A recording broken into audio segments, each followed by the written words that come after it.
Most visitors come to the Capitoline Hill for the museums, Michelangelo's Piazza, or the views across Rome.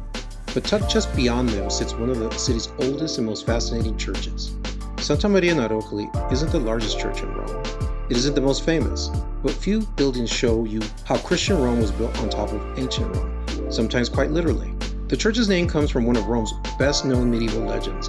Aracoeli means altar of heaven. According to tradition, Emperor Augustus came to this hill seeking guidance about whether he should accept worship as a god. A voice declared, "This is the altar of the Son of God."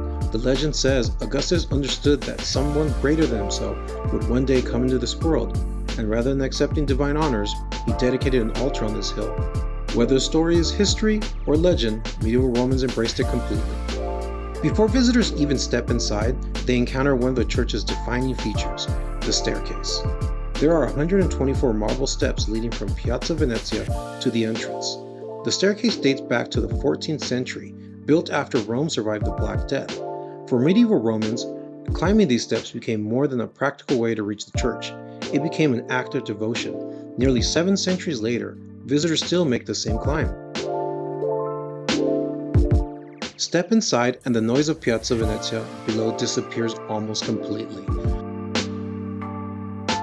As your eyes adjust, one of the first things you'll notice is a forest of columns running down the nave, and many of them are far older than the church itself.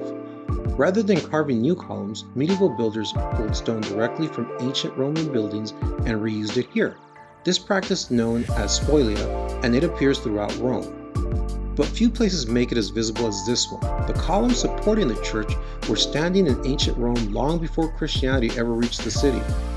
The empire isn't just referenced here, it's structurally holding the building up. Look upward and you'll find another layer entirely. The richly decorated wooden ceiling was completed in the 16th century to commemorate the Christian victory at the Battle of Lepanto in 1571, added more than 1,000 years after those columns were first carved. Continue through the church and you'll find side chapels filled with paintings, sculptures, and memorials spanning centuries. One of the most beloved traditions here centers on the Santo Bambino, a carved wooden statue of the child Christ once believed to hold miraculous powers.